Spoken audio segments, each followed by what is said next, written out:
¿Qué tal, amigos de Contracara? Un nuevo programa, una nueva semana. Martín, ¿qué tal? ¿Cómo estás? ¿Qué tal, Manuel? ¿Cómo andas? Mirando las cifras, Martín, mirando las cifras. Mirando las cifras de vacunados. Ya es una realidad que hay una vacunación constante, continua, y eso me parece que es positivo. Lo digo a Bueno, propósito, Martín, que tanto el candidato Pedro Castillo y la candidata Keiko Fujimori criticaban al gobierno de transición de Francisco Sagasti, prácticamente como que no hacía mucho, ¿no? Que se demoraba. Pues bueno, ya tenemos 60 millones de vacunas compradas, en ¿ok? pocos meses, ¿eh? En pocos Sí, meses. en pocos meses y que estarán llegando, ¿no?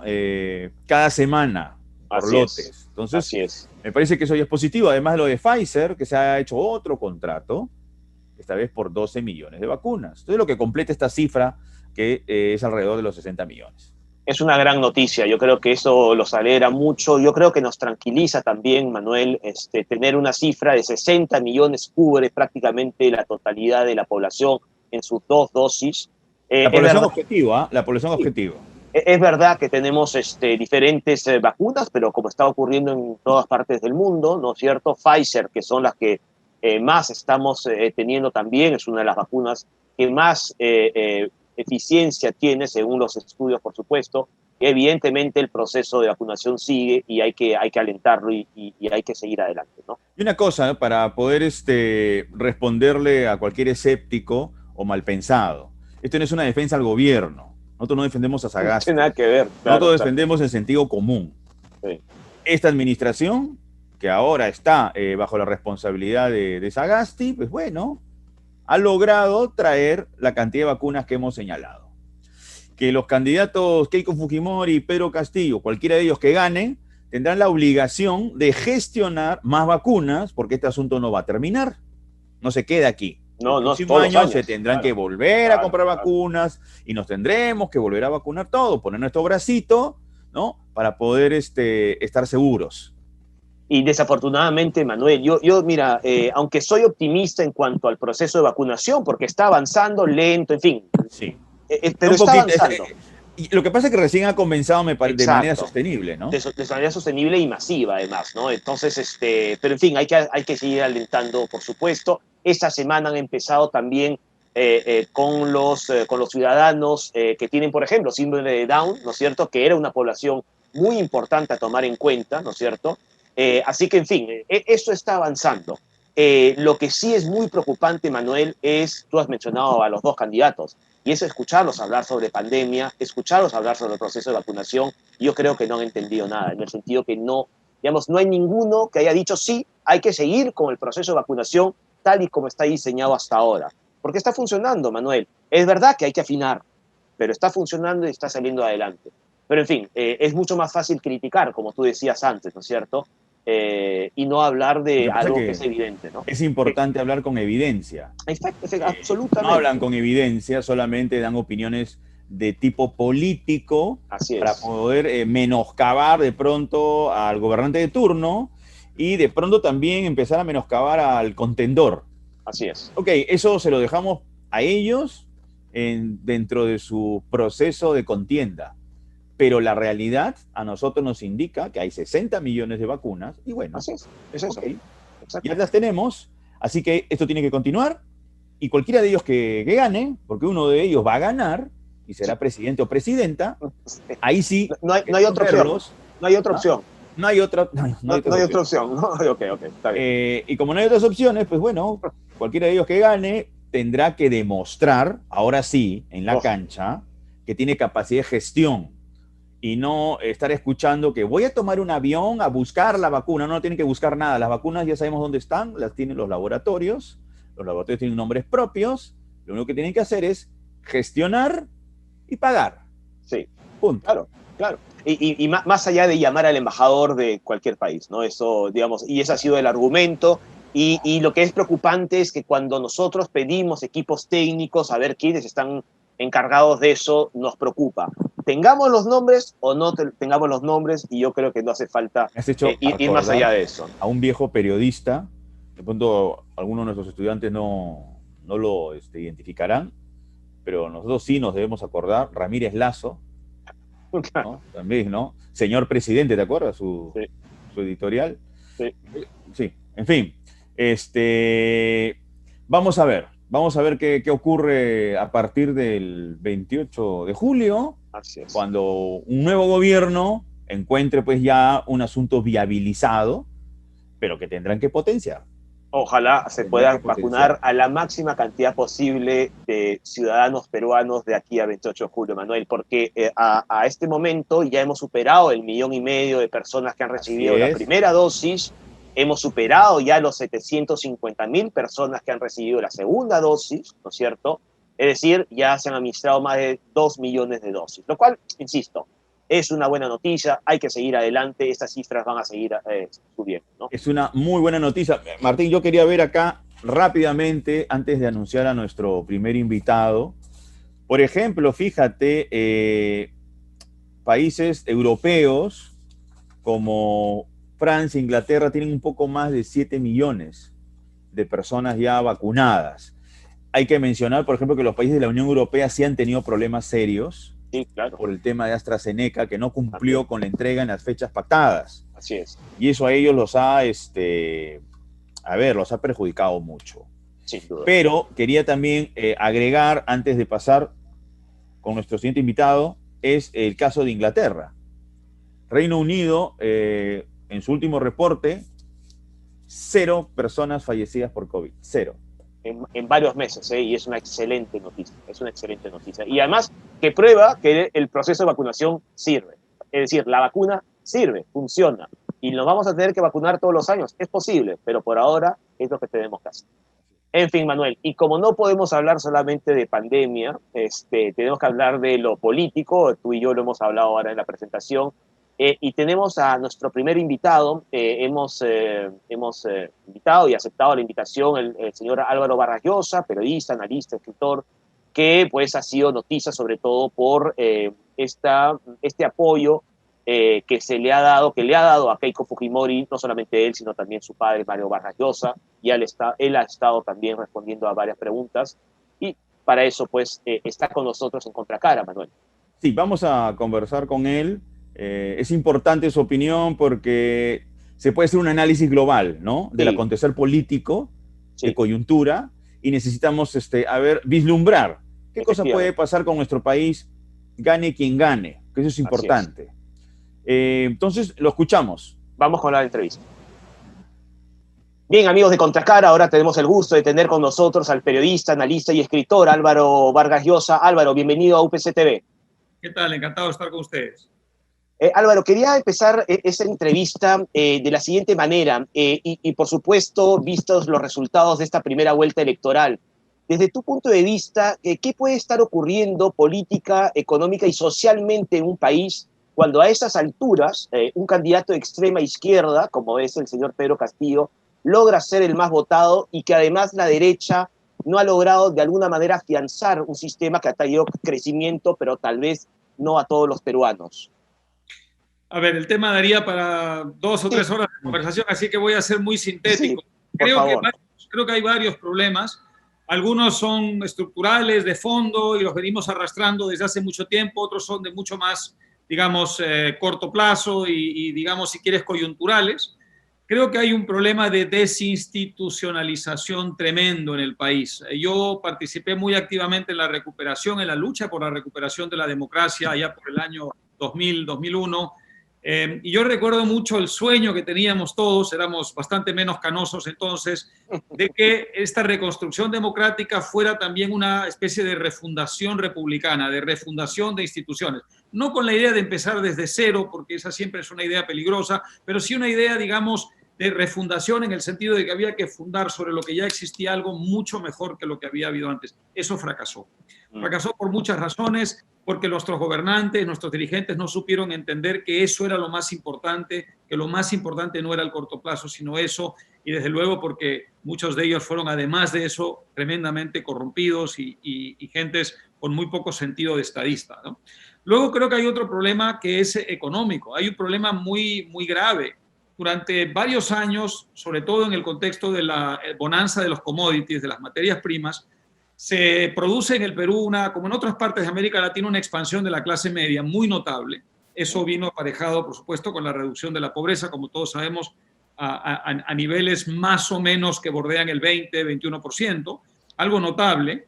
Y ese crecimiento, esa expansión de la clase media, yo creo que es lo más importante que pasó en el Perú de esos 20 años, digamos. Un poquito menos de 20 años. Pero ¿qué pasa? Que las reformas se detuvieron, que los gobernantes no entendieron que habíamos transitado solo la mitad del camino, que quedaba mucho por hacer para incorporar a todo un sector del país a esa bonanza y a esa prosperidad que estaba muy marginado. Y no solamente no vieron esto con claridad, sino que además, en cierta forma, agravaron las cosas con un manejo de las instituciones que las hacía todavía mucho más excluyentes y que concentraba la oportunidad en pocas manos. Si a eso le añadimos el contexto internacional de la crisis financiera de hace una década, las secuelas en el mundo emergente del que forma parte el Perú, y encima de eso añadimos la pandemia, que ha sido en el Perú pésimamente mal gestionada. Hay buenas noticias en los últimos días y me alegro mucho, pero qué mal gestionada estuvo. Bueno, ahí tenemos un cóctel explosivo, ¿no es cierto? Que evidentemente indica que hay un sector del país que no se siente representado, un sector del país que siente que es la hora, digamos, de patear el tablero. Al mismo tiempo hay un sector del país que probablemente encuentra, digamos, muy poca afinidad con las opciones que ve que están en juego. Entonces todo hace que se agrave un problema de falta de institucionalidad en el campo político, donde no hay estructuras de partidos serias, donde la gente no ve que hay canales, digamos, a través de los cuales las aspiraciones sociales se pueden encauzar. Todo eso ha hecho del Perú de hoy un país tremendamente complicado de explicar, de analizar, y sobre todo de resolver. Sí, Álvaro, justamente en ese sentido de tu respuesta, el tema de la debilidad del Estado peruano como un Estado incapaz de responder a las necesidades de sus pobladores. Es decir, la fortaleza justamente en ese sentido. ¿Por qué el Perú no ha tenido capacidad de manejar su territorio, de administrar lo que es suyo y ejercer la ley? Somos un Estado bastante, en ese sentido, bastante precario, ¿no? Claro, ¿no? Ese es un gran problema. Fíjate que es una paradoja en realidad solo aparente, pero es una paradoja en cierta forma que se haya multiplicado el ingreso fiscal del Estado peruano, más o menos por 5 en ese periodo. Y sin embargo, la sensación que uno tiene es la contraria, y es que la capacidad del Estado para abarcar el territorio ha ido disminuyendo, a pesar de que, repito, se ha multiplicado más o menos por 5 el ingreso fiscal del Estado, porque evidentemente con el aumento de la prosperidad, por lo menos en un amplio sector del país, los ingresos fiscales tendían a subir.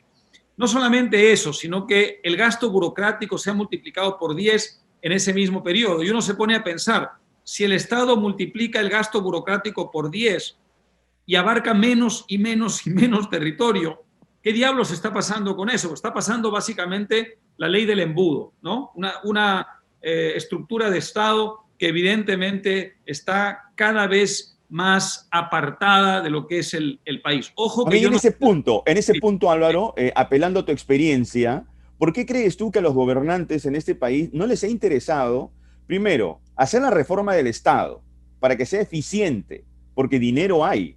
Este es un país que tiene recursos. Los gobiernos regionales los tienen. Pero seguimos teniendo demandas de los ciudadanos donde no tienen una educación de calidad, donde no hay acceso a servicios de salud que los puedan ayudar a mejorar, en fin, su bienestar. No existe eso, pero hay plata.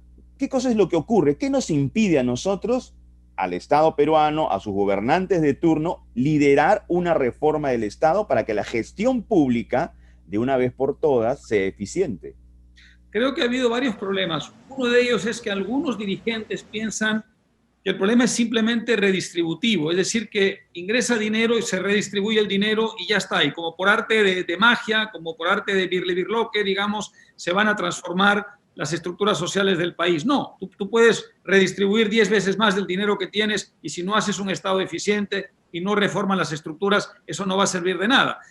Yo no me canso de repetir, desde el año 2004 se han repartido a los gobiernos regionales y a los gobiernos locales más de 120.000 millones de soles al cambio de entonces más de 30.000 millones de dólares. No hablo de solo de canon minero, estoy hablando de también otras participaciones, pero es un montón de dinero, ¿no es cierto? Y sin embargo, la sensación que tienen muchas de esas regiones, la gente de esas regiones, y así nos lo ha dicho el mensaje de las urnas, es el dinero no les llega. Entonces, ha habido esto, un problema, digamos, de una concepción completamente equivocada de lo que significa la redistribución. Ha habido un problema de cobardía, no atreverse a atacar ciertas reformas del Estado que inevitablemente son impopulares y son difíciles de vender. Cuando algunas veces se ha intentado hacer una reforma de la educación, se ha convertido en una situación explosiva, ¿no es cierto? Además, el sindicato de maestros es un sindicato muy poderoso, con una gran capacidad de contraataque. Y entonces, ¿qué ha pasado? Que los gobernantes inmediatamente han dado marcha atrás y no se han atrevido con esa reforma. Y ha pasado un poco lo mismo en salud. Yo escuchaba el otro día al candidato Castillo quejarse mucho de que el presupuesto de salud es un presupuesto superior al presupuesto del MINSA, a pesar de que en salud hay menos afiliados que en el Ministerio de Salud. Bueno, pero eso tiene que ver con las empresas, porque son las empresas las que aportan el salud, en realidad los que trabajan a las empresas a través de sus empresas, ¿no es cierto? Entonces, ¿por qué? Bueno, porque ha habido una incapacidad total para entender que el Ministerio de Salud y digamos, la participación del Estado directa en el campo de la salud requería una reforma, una modernización, que desde luego iba a ser difícil de vender, compleja desde el punto de vista político, pero si no te atreves a iniciarla, o por lo menos a iniciarla de verdad y a fondo, no te puedes quejar de que unos años después la gente perciba que el Estado recibe más dinero y que sin embargo el servicio de salud es un verdadero desastre. Y si además te toca una pandemia que pone en evidencia esa precariedad doblemente grave, el mal que se ha hecho, ¿no? Entonces, además hay un tema adicional que lo hemos visto en otros países de América Latina, ¿no? A medida que crece la clase media, crece la impaciencia por una, digamos, gestión eficiente, ¿no? La gente, mientras más asciende socialmente, más exigente tiende a ser con su Estado. Y en el Perú ocurrió, como en algunos otros países de América Latina, que había este ascenso social en el buen momento, digamos, del boom de los commodities, había este crecimiento de la clase media, pero esa clase media que le exigía al modelo buenos servicios sentía que ese modelo era cada vez menos capaz de darle los servicios que demandaba. Y eso ha creado una fractura emocional muy grande entre el ciudadano y el Estado, cuyo resultado en parte es lo que estamos viendo en las urnas, ¿no? Álvaro, justamente respecto a la pregunta de Manuel y por supuesto a tu respuesta, vemos que lo que nos ha faltado son reformas. Y quiero juntarlo y relacionarlo con la campaña que estamos viviendo hacia la segunda vuelta y el apoyo que tú, y en fin, tu padre, pero tú le has dado a la candidata Keiko Fujimori. ¿No crees que estaríamos en un panorama o un escenario diferente si es que Keiko Fujimori no hubiera aprovechado sus buenos resultados, sobre todo legislativos, en el año 2016 y justamente desde su bancada hubiera pues alentado ciertas reformas? El panorama que tenemos hoy también es responsabilidad de una mayoría en el Congreso que fue totalmente ineficiente y cuyo aparente principal objetivo era petardear al gobernante de turno, primero PPK, ¿no? Pedro Pablo Kuczynski, y luego el señor Vizcarra. No hay ninguna duda. Y yo creo que ella es la primera en darse cuenta. Además ha pedido perdón públicamente. Yo creo que parte porque entiende perfectamente bien que los ciudadanos le están, digamos, en cierta forma enrostrando lo que fue la conducta de esa mayoría parlamentaria, ¿no? No hay ninguna duda. El Perú necesitaba alguna forma de entendimiento entre el Ejecutivo y el Legislativo, sin que el Legislativo dejara de cumplir, obviamente, su función fiscalizadora, pero necesitaba alguna forma de entendimiento para llevar a cabo reformas que, repito, son difíciles de hacer. Yo he estudiado a fondo estas reformas en algunos países y nadie me va a contar el cuento de que son sencillas y son fáciles. No, claro, Lo fácil es decirlas y recomendarlas por Zoom. Lo difícil es estar en una situación de gestión de gobierno y tener que hacerlas. Pero hay que hacerlas. Si queremos que el Perú pase a formar parte del primer mundo, un objetivo que está perfectamente al alcance del Perú porque lo han conseguido otros países con menos riquezas, hay que acometer ciertas reformas. Y eso necesita un marco, digamos, de gobernabilidad que brilló por su ausencia en los últimos años. Y no hay ninguna duda que esa responsabilidad está bastante compartida, por cierto, también con otros partidos, Sí, pero en el caso del fujimorismo la gente le está pasando una factura y eso es lo que está haciendo, digamos, mucho más difícil a Keiko terminar de sintonizar con la gente, aunque evidentemente ha progresado mucho en las últimas semanas, ¿no? Manuel, permíteme una repregunta muy rápida. ¿Eso es lo que debe combatir Keiko? Es decir, su rival en realidad es aquel antivoto del antiqueiquismo, antifujimorismo, más que Pedro Castillo, que creo que él mismo se hace una campaña en su contra, ¿no? Sin ninguna duda, yo creo que sin ninguna duda, creo que lo has dicho muy bien. Es decir, tiene en cierta forma ella que reconvertirse, tiene que nacer en ella, o por lo menos tiene que la gente percibir que nace en ella la estadista que pudo ser en los últimos 5 años y que por las circunstancias que hemos descrito no fue. Okay. Eso es lo que tiene ella que lograr. No es fácil, es una tarea ardua y difícil, pero es absolutamente indispensable porque no me canso de repetir, en esa cédula de sufragio no va a estar San Martín de Porres, ni va a estar la Madre Teresa de Calcuta, ni va a estar Santa Rosa de Lima. Vamos a tener 2 opciones. Y no nos engañemos porque el voto en blanco no es una opción viable. El voto en blanco solo sería una opción viable si alcanzara el 66% de votos. No vamos a llegar nunca al 66%. Y si llegáramos, ¿de qué serviría? Se anularía la elección y volvería a haber una nueva elección. Y los resultados serían muy distintos, lo dudo muchísimo. Hay 2 candidaturas. Necesitamos que la candidatura, que evidentemente es superior, que es la de Keiko, se convierta en una candidatura que logre convencer al sector no fujimorista del país de que ella ha aprendido la tremenda lección de los últimos años. Yo quiero creer que eso es posible y que entre todos debemos presionar para que eso sea posible, porque si no, la alternativa es que vamos a perder los próximos años y el Perú no se puede dar el lujo de seguir perdiendo el tiempo de esta manera. El tema, Álvaro, es que los últimos 5 años también fueron perdidos y los anteriores como que medios congelados. Es decir, el Perú vive en constante pendientes, ¿no? Cerca del abismo. Y ese es un asunto que deberíamos resolver. Yo te coloco el siguiente tema. El Perú debió haber resuelto en el siglo XIX y principio del siglo XX todo el asunto de la institucionalidad. Y no lo ha resuelto. Y ese asunto nos impide a nosotros no solamente crecer. Quizás hemos crecido, sí, es verdad, hemos crecido económicamente en términos macroeconómicos. Se ha reducido la pobreza un porcentaje. Pero como no somos una institucionalidad, esas cifras no se han podido mantener en el tiempo. Exactamente. Porque no tienes la capacidad de respuesta para hacerlo. ¿Tú crees que si Keiko Fujimori gana estas elecciones, va a tener la capacidad de liderazgo para asumir este tipo de reformas? Mira, déjame antes que nada pescar una cosa que dijiste que me parece muy importante, ¿no?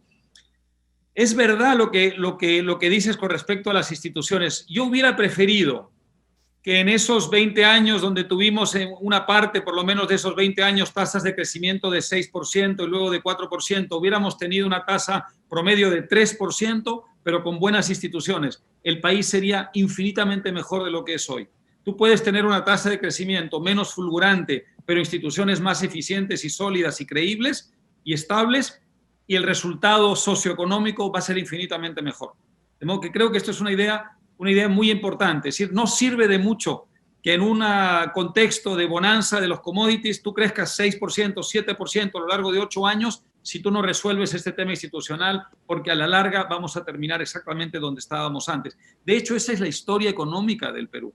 La historia económica del Perú es una historia de caídas, de auges y de caídas que tienen que ver con el contexto internacional por el precio de nuestras materias primas, pero no hemos logrado resolver ese problema. Y también parte de nuestra historia social, porque el impacto, digamos, de la pobreza genera una gran disconformidad en la población. Que luego se traduce políticamente en opciones que son muy negativas desde el punto de vista de la creación de instituciones y de estructuras. Así es. Y ojo, vinculemos esto, por ejemplo, en los 80 con Sendero. O sea, Sendero es una respuesta terrible, violenta, pero que tiene una serie de razones que en ese momento, en los años 70 además, no se quisieron ver y que nos tuvimos que pasar varios años en un drama de sangre. Así es. Y yo diría, más allá todavía, el primer gobierno de Alan García en parte es la consecuencia de que durante medio siglo los militares impidieron al APRA llegar al poder. y entonces eso como que se incubó a lo largo de medio siglo, y entonces las políticas que el APRA hubiera hecho quizá 20 o 30 años antes las terminamos haciendo en los años 80, lo que le costó al Perú muchísimo tiempo, de pérdida me refiero, ¿no? Entonces, sí, sin ninguna duda. Ahora, no podemos retroceder el tiempo. Lo único que podemos hacer ahora es corregir el futuro, no el pasado, y entonces hay que empezar de una vez. Y no tiene ningún sentido que empecemos ahora una nueva guerra fujimoristas versus antifujimoristas, y te lo dice alguien que ha combatido el fujimorismo casi 30 años.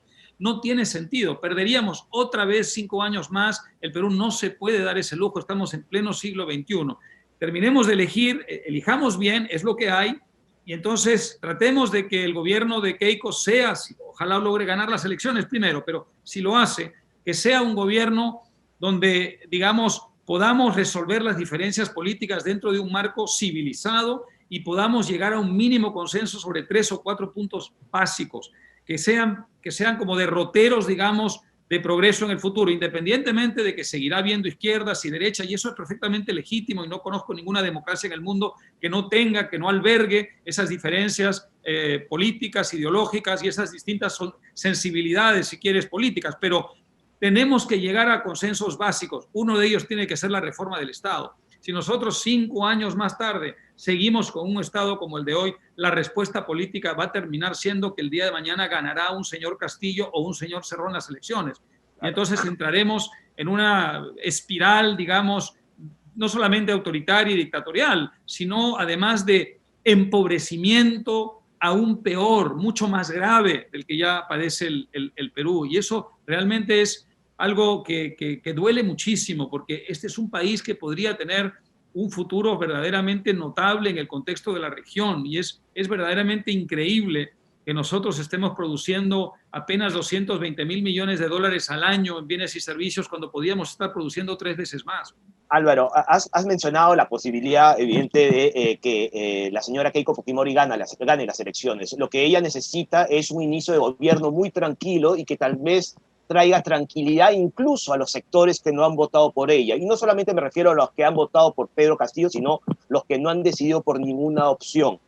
¿Sería un grave error, crees tú, más allá de que sea su hija o no, que ella proponga y que le dé el indulto a su padre? ¿Eso acaso no encendería nuevamente las calles y llevaría justamente a aquella gente que está muy indecisa?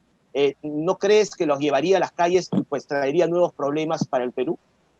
Mira, este es un tema delicado para quienes hemos tomado la opción de apoyarlo en la segunda vuelta, porque es una promesa o compromiso que hizo desde la primera vuelta. Entonces crearía una situación, digamos, insoluble si nosotros le pusiéramos esa condición. Es decir, no lograríamos el objetivo, que es parar lo que para mí es claramente un proyecto no solamente autoritario desde el punto de vista político, sino devastador para la economía, que es el del señor Castillo, y nos privaríamos de la posibilidad de que Keiko Fujimori, digamos, aprendiendo las lecciones del pasado, le dé al país la oportunidad de iniciar la andanza por el buen camino, ¿no? De manera que este es un tema delicado. Yo lo que creo con respecto a eso es que evidentemente ella tendrá que manejar ese compromiso dentro de lo que es la institucionalidad jurídica del país, ¿no es cierto? Y eso dependerá mucho de las instituciones jurídicas. Yo no quiero, como persona que ha tomado esta decisión difícil pero convencida, ponerle esa condición, porque me parece que creo ahí una situación totalmente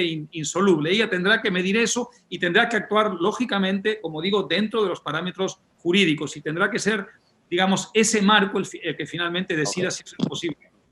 Ahora, Álvaro, apelando un poco a la frase célebre del personaje de tu padre en Conversión la Catedral, Zabalita, ¿en qué momento se jodió el Perú? Me parece que hay varios momentos en que el Perú se ha jodido.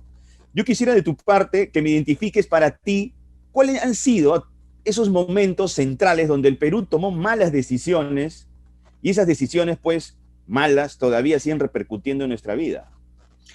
Hay muchas. Yo creo, a ver, podríamos regresar al siglo XIX, donde es decir, solamente países como, qué sé yo, Uruguay o Chile tuvieron, digamos, la visión de darse a sí mismos instituciones duraderas y estructuras, digamos, más o menos modernas, pero podríamos también venir más acá y pensar en la época de Velasco. Yo creo que la experiencia del velasquismo fue una experiencia nefasta y devastadora para el Perú, pero probablemente fue también la consecuencia de no haber permitido décadas antes que ciertas malas ideas económicas, digamos, vivieran su hora y luego perecieran, ¿no? Hubo como una especie de, como digo, de incubación de malas ideas que al final el Perú fue, en cierta forma, cuya ejecución el Perú fue postergando, y cuando se ejecutaron finalmente lo que lograron es hacerle mucho daño a la etapa, digamos, contemporánea y moderna. Hoy día todavía el Perú padece las consecuencias del velasquismo en la agricultura, por ejemplo. Es un campo donde eso se ve con una enorme claridad, ¿no? Ellos estatizan la agricultura, la convierten en unas cooperativas burocráticas manejadas por el poder político, y luego los propios campesinos se dan cuenta de que eso es totalmente ineficiente, los está matando de hambre, y privatizan, pero por supuesto ilegalmente, privatizan las tierras y lo tienen que hacer en calidad de minifundios, y todo eso a la larga ha ido creando, sobre todo en la zona andina del país, una agricultura con dificultades enormes para modernizarse. A pesar de ello, hay que decir que ha habido progresos en algunas zonas desde el punto de vista de la agricultura bastante significativos, pero todavía se puede decir que el peso muerto del velasquismo gravita sobre la agricultura peruana, ¿no? Entonces, esas decisiones o esos momentos, digamos, nefastos de la historia reciente del Perú, no sé si la gente es lo consciente que debería ser de ello, reverberan a lo largo de mucho tiempo, tienen unas consecuencias de muy largo plazo, por eso no hay que equivocarse. Álvaro, ¿qué pasa con los centros democráticos en los países? Lo digo porque en el Perú ha desaparecido totalmente, lo hemos visto en las elecciones claramente, pero el Perú no es el único caso. Estados Unidos tiene dos bandos, digamos, o dos rivalidades, pero en España, ¿no? Cuya realidad política tú conoces tanto, partidos como UPyD desapareció ya hace varios años y Ciudadanos se ha diluido. ¿Qué está ocurriendo con los centros? Yo creo que muy necesarios, ¿no? Pero en el Perú se ha demostrado también que ha totalmente desaparecido del mapa político. Vivimos una era de polarización y de resurgimiento del populismo, tanto de derecha como de izquierda. Esto es una constatación en todas partes. Yo creo que el caso de España también es muy evidente. Y eso en parte tiene que ver con las dificultades de la globalización. La globalización es una gran cosa, pero es también algo que requiere un periodo de adaptación. Hay unas dislocaciones durante el proceso de la globalización que evidentemente tienen una repercusión política. También hay que tener en cuenta que la crisis financiera en los países desarrollados fue una crisis tremendamente traumática. El caso de España no es un caso aislado. Y entonces esa crisis, que además yo viví en parte en Estados Unidos, es una crisis que en cierta forma ayudó a que brotara el populismo, que no había desaparecido del todo, que estaba ahí, pero confinado en ciertos bolsones, digamos, de la vida política, y que adquiriera una especie de carta de ciudadanía, de derecho de ciudadanía, ¿no? Y eso ha polarizado tremendamente el debate público, la discusión política, y hace muy difícil que opciones de centro puedan aspirar a algo. Incluso, por ejemplo, la socialdemocracia, la centroizquierda, digamos, que va a tener siempre un lugar en la vida política y que además es indispensable que lo tenga. Yo creo que en la medida en que lo tenga ayuda a equilibrar un poco el sistema y a mantener a raya los extremismos de izquierda. Pasa un poco lo mismo por la derecha. Sin embargo, se ha encogido tremendamente en los últimos años. Fíjate los resultados electorales, país tras país tras país, los socialdemócratas están siendo derrotados y derrotados y derrotados. Entonces, Totalmente. ¿por qué? Bueno, porque está pasando eso, se está encogiendo, digamos, el sector, el segmento de la moderación, y lo que está ensanchándose es el sector o el segmento de la polarización y de la agresividad y de la, digamos, afirmación violenta desde el punto de vista ideológico. Evidentemente eso para la convivencia pacífica es malísimo. Bien, Álvaro, te agradecemos mucho tu participación aquí en Contracara, programa que se transmite vía UPC TV. Cómo no, muchas gracias a ustedes. Hasta pronto. Muchas gracias, Álvaro. Fuerte abrazo. Bueno, Manuel, hemos hablado, creo, de una manera bastante extensa con Álvaro Vargas Llosa, pero nos hemos centrado no en lo que ya sabíamos del acuerdo, en fin, claro, ¿no? De que le había pedido Mario Vargas Llosa a Keiko Fujimori, sino hemos dado un paso más hacia adelante. Dice, ok, ¿qué es lo que esperas tú o qué debe ocurrir en los próximos años? Claro, porque eso ya lo ha respondido en distintos medios de comunicación, ¿no? Muchas veces, sí. Acá lo importante era abordar qué es lo central para los dos candidatos. Uno de esos dos va a ganar, uno de esos dos candidatos será el próximo presidente o presidenta, y lo que queremos saber es cuáles son las urgencias. Y es importante haber abordado el tema de la institucionalidad y la idea de tener un Estado fuerte en el sentido de que sea capaz de administrar su territorio y de poder hacer cumplir las leyes, de tener cercanía con sus pobladores, y esa cercanía se expresa en tener hospitales, por ejemplo, ¿no? Tener una salud con acceso a la mayoría de los, bueno, a todos los ciudadanos, y no más bien seguir con esta realidad que es excluyente para muchos de nuestros ciudadanos. Y que explica, justamente hemos hablado de eso, que explica el resultado de la primera vuelta. O sea, si hay un Estado ausente, ¿no es cierto? Los ciudadanos dicen, oye, yo quiero tratar de cambiar esto para tener justamente a un Estado presente y, como tú dices, tener una posta médica, ¿no?, de atención primaria cerca a donde vivo, ¿no? Creo que buenas es lo escuelas, fácil, ¿no? O sea, ahora que se habla de educación, se habla de la salud en términos generales, porque como estamos en campaña política, pues bueno, escuchamos muchas cosas, sin evidencia, sin ningún tipo de sustento, pero la realidad apunta que somos un país que no ha podido en su momento, siglo XIX, principio del siglo XX, darle una fortaleza institucional al Estado. No se ha podido, somos endebles, ¿no? Y además, ojo, somos un país que no está interconectado plenamente. Y no me refiero al Internet, me refiero a un país que esté articulado dentro de un proyecto. No tenemos ese asunto resuelto. Entonces, son temas que el próximo presidente o presidenta tiene que considerar, porque si no somos un país institucionalizado, fuerte, ningún modelo va a funcionar a cabalidad, pero ninguno. Y hemos tenido 5 años perdidos, sin duda alguna, ¿no? Pero en fin. Remarco lo del modelo, porque tú sabes el modelo y el modelo. Y bueno, ¿qué modelo y cómo funciona el modelo? Explícame. Exacto, ¿a quién llega además? ¿A quién llega? Y para que llegue bien, ojo, tienes que tener un marco institucional, ¿no? Porque hablan de inversiones, shock de inversiones. ¿Quién va a querer venir a invertir si somos un país todavía no terminado, acabado en términos institucionales? ¿Qué garantías vamos a dar? Pues bueno, empecemos por lo primero. Es verdad. Y creo que la reflexión ha ido por ahí y está muy bien. Pero Manuel, también tenemos que hablar de pandemia, del proceso de vacunación, y para eso tenemos, creo que una invitada muy especial en la segunda entrevista. Sí. Gabriela Salmón, ¿no? Ella es epidemióloga, especialista en salud pública.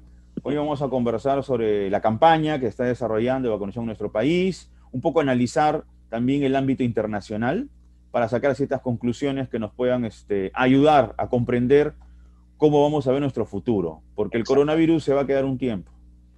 Sí, pues, lamentablemente. Vamos con la entrevista, Manuel. Vamos, Martín. ¿Qué tal, amigos de Contracara?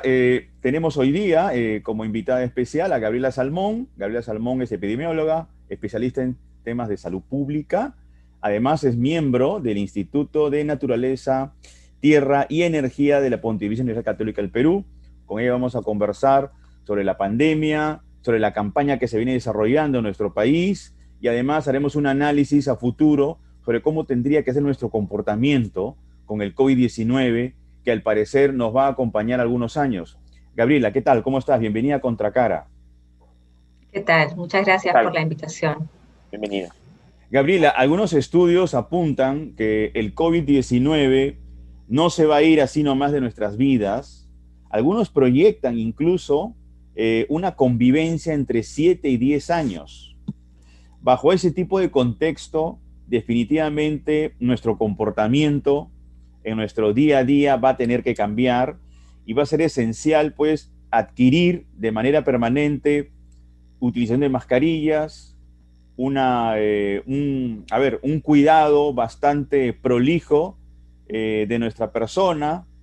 Me refiero a lavarse bien las manos, ese tipo, digamos, de costumbres que quizás algunos no la tomen muy en cuenta, pero que son claves y esenciales para evitar contagiarse y evitar una situación mortal.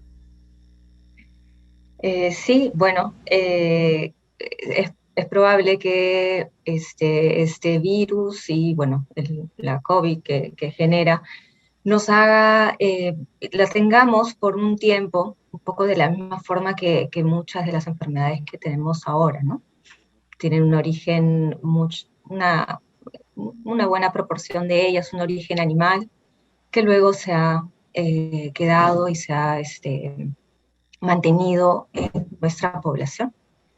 Y se presentan pues estacionalmente. De hecho, los coronavirus, tenemos algunos coronavirus de antes que nos causaban resfriados. Lo que pasa es que, claro, es bien diferente un resfriado de lo que estamos viendo ahora.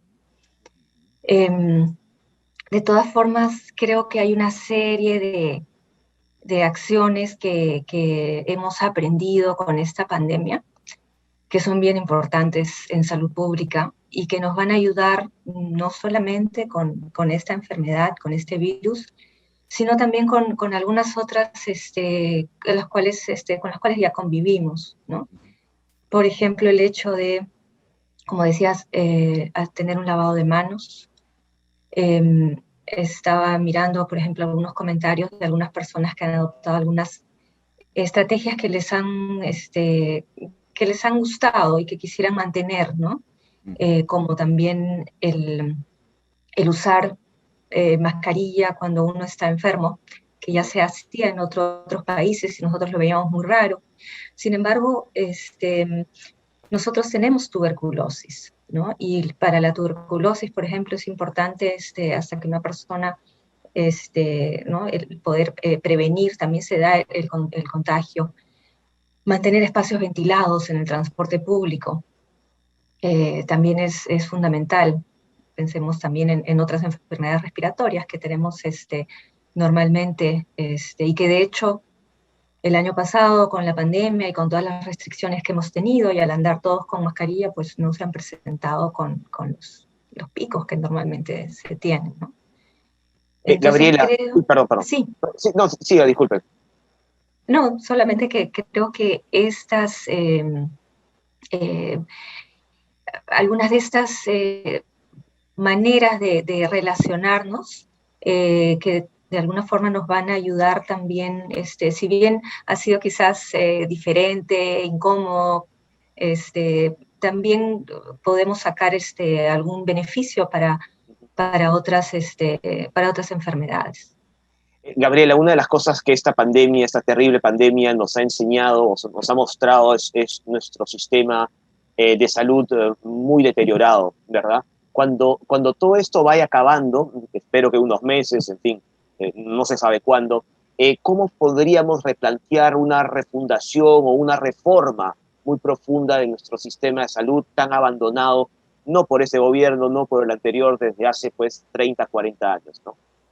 Por todos, lo hemos dejado todos de lado. Uh-huh. O sea, lo digo yo también como investigadora en estos temas.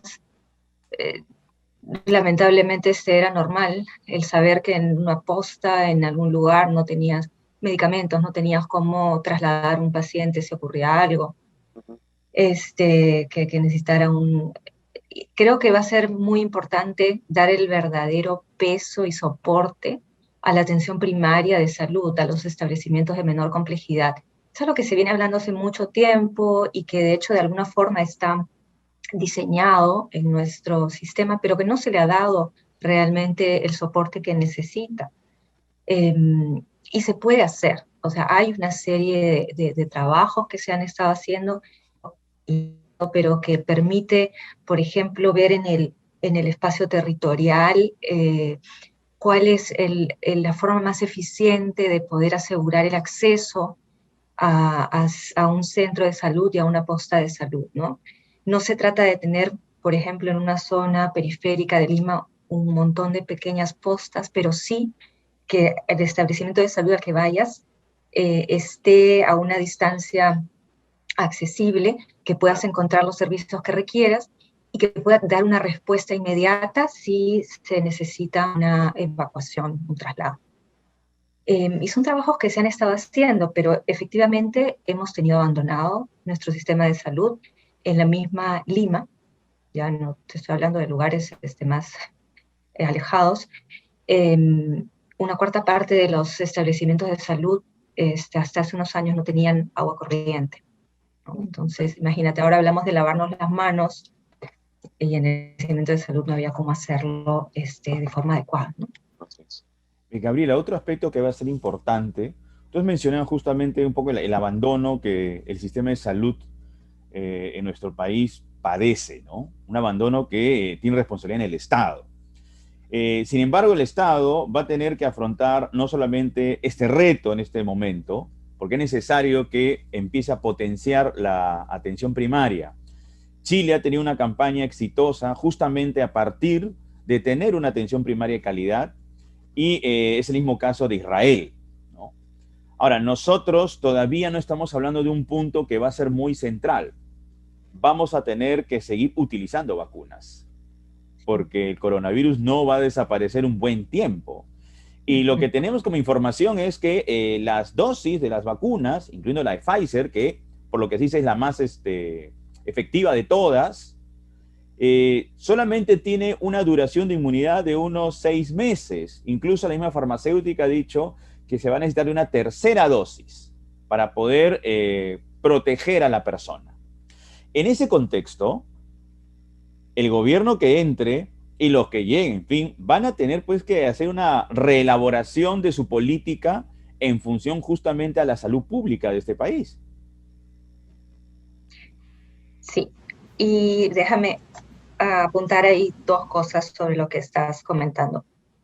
Efectivamente, en este momento, digamos, la protección que se conoce a las vacunas tiene esa duración, pero también porque estamos siguiendo a las personas que han sido vacunadas, estamos finalmente siendo parte de un de seguimiento de personas que recién han sido vacunadas con las vacunas, entonces no se tiene más información, ¿no? Y es más, todos los meses no veo información de, bueno, se ha comprobado ¿no? la presencia de anticuerpos, una serie de marcadores de inmunidad a 4 meses, a 5 meses, a 6 meses, ¿no? ¿Es posible que se necesite un refuerzo? Es posible, ¿no? Lo vamos a tener que ir mirando, va a tener que tenerse en cuenta las variantes que se puedan presentar, que es algo que hemos estado mirando y que hay que irlo vigilando, monitoreando.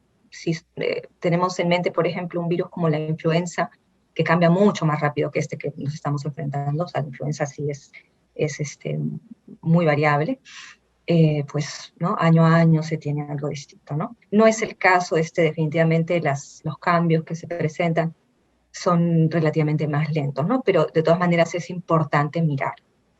Pero lo que dices, Manuel, es muy importante en cuanto al apoyo que se necesita y el soporte que debe ser en cuanto a la investigación y el desarrollo tecnológico local.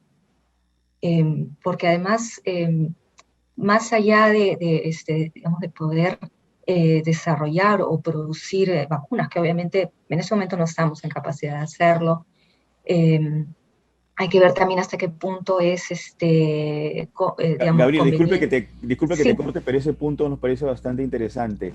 El Perú definitivamente no tiene capacidad para producir vacunas. Es decir, si liberan las patentes, como lo está proponiendo John Biden, presidente de Estados Unidos, el Perú aún así no podría hacer nada de momento. No hemos invertido en esa capacidad, en esa infraestructura o en ese personal especializado que también se necesita, ¿no? Pero es algo que debemos hacer, porque además el país y varios países de la región nos enfrentamos a algunas enfermedades que no son las más comunes, las de mayor interés, y que tenemos que tener a la mano, o sea, maneras para responder a ellas. Yo he trabajado con enfermedades que se transmiten, zoonóticas, que se transmiten por animales, entre ellas la rabia, entonces siempre estoy siguiendo un poco cómo se va manifestando. Nosotros tenemos, por ejemplo, unos casos de rabia, de tanto en tanto se presenta un brote, la rabia es mortal, y hay vacuna, pero no se vacuna, digamos, masivamente, ¿no? Todo el mundo. Pero a la vez también hay un tratamiento con inmunoglobulinas cuando se tiene una exposición de riesgo. Y ese insumo es escaso a nivel global, ¿no? porque, bueno, no es algo que sea común o que sea de interés, pero se trata de salvar vidas, porque esa es un virus mortal, ¿no? Entonces, creo que enfocarnos en trabajar, además, somos los expertos en muchas de estas enfermedades, porque convivimos con ellas. Entonces, es importante, por lo mismo, volvernos también en los expertos en las soluciones más adecuadas para ellas. Gabriela, en la pregunta de Manuel o en la repregunta, no estamos capacitados de hacer nada con las patentes si se liberan las patentes, y usted dijo, pues hay que hacerlo. Y a mí me huele, y corríjame por supuesto si no es así, que es una decisión política finalmente, ¿no es cierto?, que viene también del propio gobierno. En ese sentido, ¿le preocupa a usted los débiles planes de los candidatos que tenemos para la segunda vuelta en el proceso de vacunación o de la gestión de la pandemia, más allá que hayan llamado o no al embajador ruso? Sí, definitivamente para mí es una enorme preocupación la respuesta a la pandemia que pueda presentar cualquiera de los candidatos. Me miro bueno, no sé, un poco de tranquilidad el hecho que se hayan podido asegurar una cantidad de vacunas, porque creo que eso nos va a ayudar muchísimo frente al escenario que tenemos. O sea, realmente no veo que presenten algo muy claro. Y te estoy hablando solamente de la respuesta a la pandemia, ya estamos hablando de, digamos, de pensar en una estrategia futuro. Seguro. No es tan claro tampoco, ¿no? Pero bueno. Fría por su ausencia. Sí. Es más, ahora que has mencionado, Gabriela, el tema de las vacunas que hemos comprado. A ver, para dar un breve repaso para las personas que nos están viendo, de Sinopharm se compraron 1.500.000 dosis, ¿no? Y ahora con lo de Pfizer, que es un acuerdo por 32 millones de dosis y ahora se han firmado por 12 millones más. O sea, en suma tenemos como 60 millones de vacunas. Así es. ¿Esto cubre, desde tu punto de vista, la necesidad del público objetivo vacunable? En este momento, sí, sí. En ese momento sí. Ya. Es decir, ya este gobierno al menos ha resuelto para esta época, para este año, la vacunación. O sea, tenemos vacunas. Tenemos vacunas, así es, que irán llegando y las iremos recibiendo, pero sí, vamos a tener. Sí, cosa que hace unos meses no teníamos nada. Nada. Éramos un desierto. Bueno, lo quería señalar justamente porque los candidatos que se encuentran ahora en segunda vuelta tuvieron declaraciones bastante duras con el gobierno actual, en la medida que decían que se demoraba mucho, pero vemos la lista y pues bueno, tenemos 60 millones. Claro. Ahora a ellos les tocará, gane quien gane, comprar más vacunas para el siguiente año porque esto va a continuar. Así es. Tendrán la posibilidad de mostrar su capacidad de gestión. Sí, bueno, estarán obligados a hacerlo, no les va a quedar otra opción. Y bueno, finalmente el hecho de tener las vacunas aquí y poder aplicarlas depende también, nuevamente, de la capacidad que tenga pues Pfizer, AstraZeneca, Sinopharm de producirlas y hacerlas llegar. Entonces, y no somos los únicos que estamos pidiendo vacunas, ¿no? Entonces hay que tener todo eso también en contexto. Bueno, Europa tenía un problemón con AstraZeneca, ¿no? Que firmó y al final nunca entregaron. Gabriela, parece, y lo ha dicho el ministro de Salud, el doctor Ugarte, hace pocos días, parece ser que la curva de la segunda ola ya va disminuyendo. Por supuesto hay que seguir cuidándose, eso no asegura absolutamente nada, pero digamos, tener cifras menores como que alienta un poco más. Esta bajada, digamos, de los datos, sumado al proceso de vacunación que va al ritmo que va, pero hay cifras pues ciertamente alentadoras, nos podría señalar que una, digamos, tercera ola sea un poco menos dura que esta segunda ola, que ha sido claramente peor que la primera.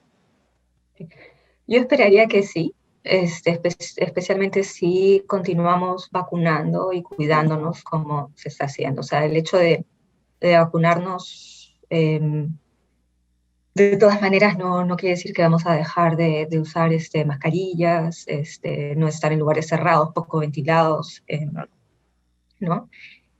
Porque sabemos que no impide que uno transmita o que incluso pueda enfermar, no gravemente, pero podemos poner en riesgo a quienes aún no han sido vacunados, ¿no? Sí, nuestros adultos Gabriela, mayores ya van más protegidos, nosotros no tanto. No, sí, todavía. vamos a esperar para cuándo nos van a agendar a nosotros, ¿no? Y poner el hombro, sí. Así es. Y quería abordar también el tema, tú habías mencionado las variantes, pero hay variantes y variantes.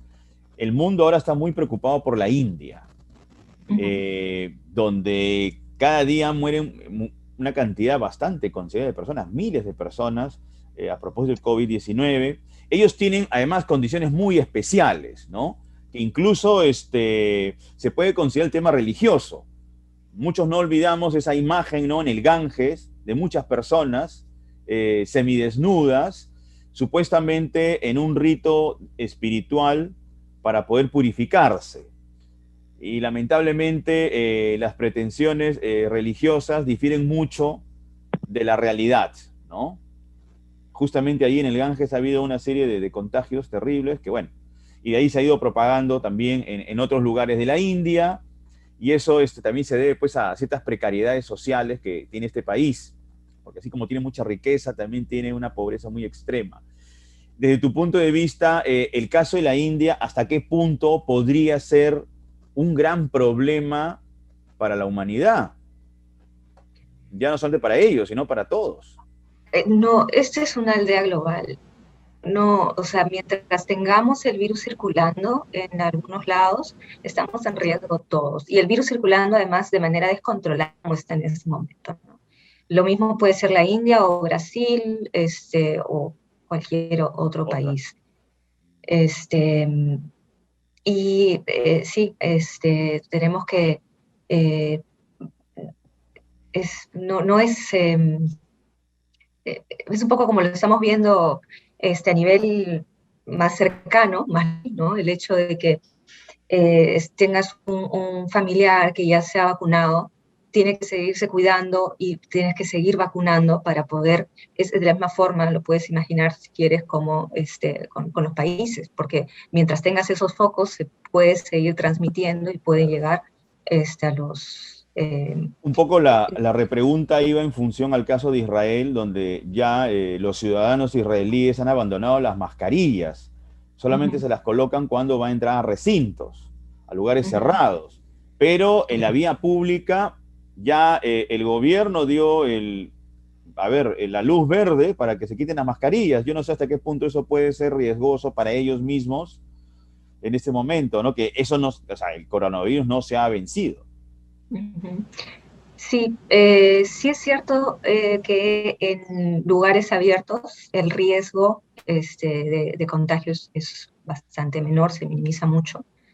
Y bueno, al haber podido controlar un poco más la presencia del virus, por lo mismo no tienen grandes focos de transmisión, ¿no? Entonces, bueno, han tomado esa medida y sí usarlo en espacios más bien cerrados. De todas maneras, son medidas, como cualquier medida en salud pública, uno lo toma con la mejor evidencia que tiene a la mano disponible, pero tienes que ir evaluando. Y si toca ajustar y retroceder o poner otro tipo de parámetros, ¿no? Según es un entorno cambiante e incierto, entonces te manejas con las pocas certidumbres que tienes hasta este momento, y en la medida que vayas recogiendo más evidencia, puedes ir ajustando las estrategias más adecuadas. Ojalá lleguemos pronto a ese momento en el Perú, ojalá. Pues Gabriela Salmón, muchísimas gracias por atendernos en UPC TV y en Contracara. No, muchas gracias a ustedes. Muchísimas gracias. Hasta luego. Bueno, Martín, hemos conversado con un especialista, ¿ok? Con alguien que tiene evidencia científica y que nos dice que por más que liberen las patentes, nosotros, los peruanos no tenemos, lamentablemente, en este momento, la capacidad para poder producir vacunas. Sí. Bueno. Le he visto algo optimista en cuanto al proceso de vacunación, pero muy pesimista respecto a lo que se viene en relación a los planes que tienen los dos candidatos, ¿no? Porque bueno, pues que los dos es una candidatos evidencia, ¿no? no demuestran solvencia a la hora de hablar de este tema, es la verdad. Es la verdad, es la verdad. Pero en fin, es importante hablar de cosas. Fíjate, Manuel, tú y yo, que hemos empezado este programa ya hace tiempo, pero que lo empezamos poco después de iniciar esta pandemia que nos tiene pues con todos estos cuidados, pero desde entonces hablábamos de las mascarillas, ¿no? Del lavado de manos, del distanciamiento. Bueno, esto va a seguir. Tenemos que seguir con esos cuidados, aunque baje la curva de la ola, aunque aumente el proceso o mejore y se acelere el proceso de vacunación. Porque es temporal.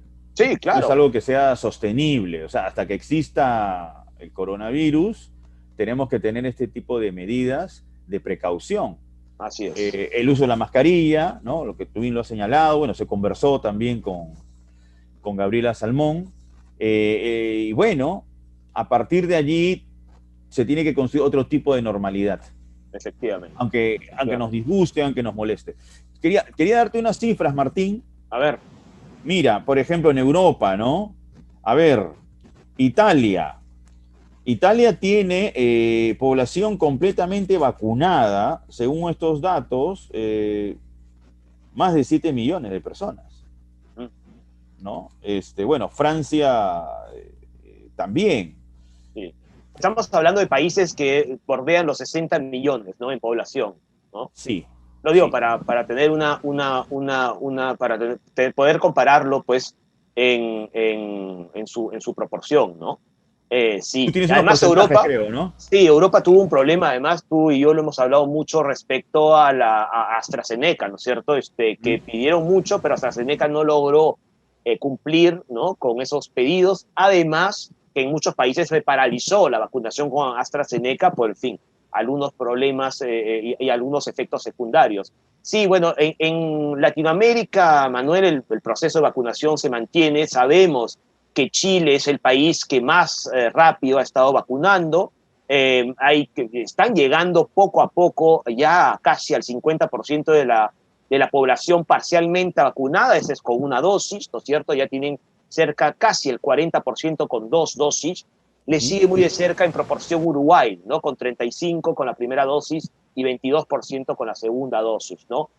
Nosotros todavía estamos algo lentos, no hemos llegado al 5% con la primera dosis, pero, digamos, todo eso se va acelerando, ¿no es cierto? Y se va acelerando, como tú y yo hemos mencionado al principio del programa, en la medida que hemos estado comprando vacunas. No se puede vacunar, no se puede tener un proceso de vacunación rápido si no hay vacunas. Bueno, ahora ya tenemos las vacunas.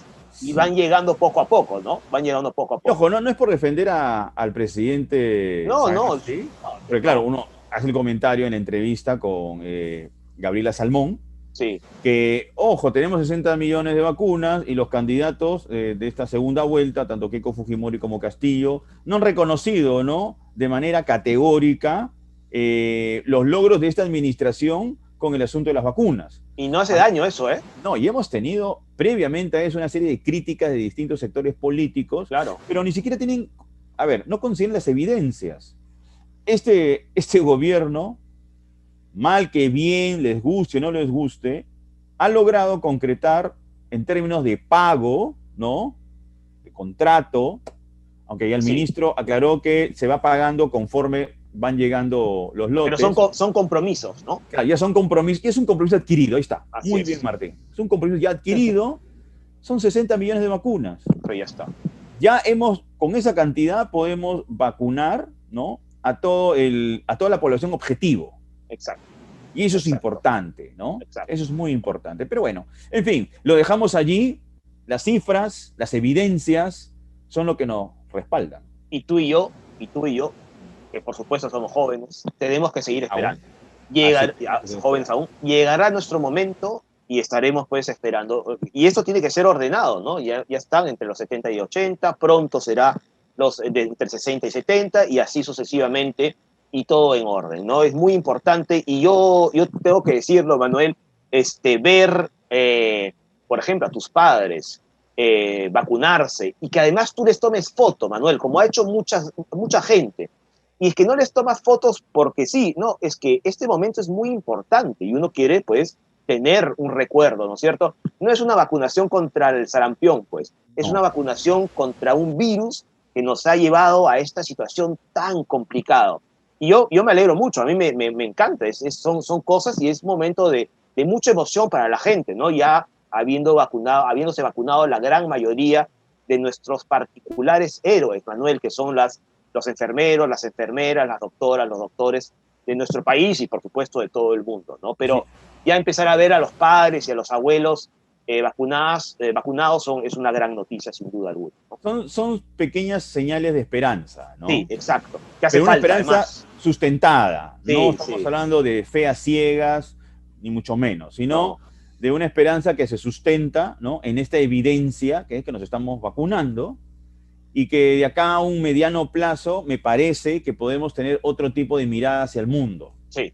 Más calmados, más tranquilos. Pero es una esperanza que hace falta, ¿no? Después de un año y pico tan duro, tan complicado para todos, y para todos, pero los mayores pues también lo sufren particularmente, ¿no? Pero, en fin. Por eso, Martín, molesta muchísimo escuchar declaraciones de negacionistas locales e internacionales. Sí, claro, por supuesto. Que disculpen, hablan solamente disparates, pero lamentablemente esos disparates se hablan en un marco donde ya más bien eso deviene en irresponsabilidad. Es un tema político, Manuel, desafortunadamente, y además esa irresponsabilidad a la que tú te refieres, y supongo que te refieres a esa, es desinformar a la población respecto a las vacunas que tenemos y que seguramente ha impedido que muchos más estén vacunados en este momento. Y esto son informes y declaraciones de expertos respecto justamente al proceso de vacunación, Manuel. Mira, logré escuchar la entrevista que le hicieron a Miguel Bosé, bueno, el cantante español, bueno, y la verdad que... ¿Aguantaste en serio toda la entrevista? Sí, fueron dos partes. Sí, yo lo intenté, pero no aguanté mucho, francamente. La parte personal y ya más bien el tema de la pandemia. Estamos hablando de 1 hora, más de 1 hora y 20, ¿ah? Sí. En conclusión, cuando le refieren sobre la pandemia, primero al periodista le dice que se quite la mascarilla, que no le guste la gente con mascarilla. Es decir, hay todo un discurso no solamente irresponsable, sino también irrespetuoso con aquellas personas que ya no están. Sí, ya no están justamente por el coronavirus. Exactamente. En fin, Manuel, mejor, aunque hay que hablarlo, por supuesto. Ojo, y acá también ahí por ahí ha surgido un tema. Pero en fin, por supuesto, a eso me refería yo. Yo me refería a lo local, ¿eh? Ya. Yo me refería a lo local. Pero en fin, mejor evitarlo y seguir apoyando este proceso de vacunación. Y hay que apoyarlo ahora y después del 28 de julio, sea quien sea el que gane. Así es. ¿No? En fin, Manuel, con esto vamos terminando la edición de hoy y nada, por esta semana hemos tenido creo que 2 buenos invitados y la próxima semana, por supuesto, gracias a la ayuda de nuestra productora, tendremos a 2 buenos invitados también. Así que nada. Siempre hay buenos invitados acá, Martín, por favor. Sí, pero por supuesto, no hay duda. Nos vemos la próxima semana. Nos vemos. Chau. Chau. Nos vemos.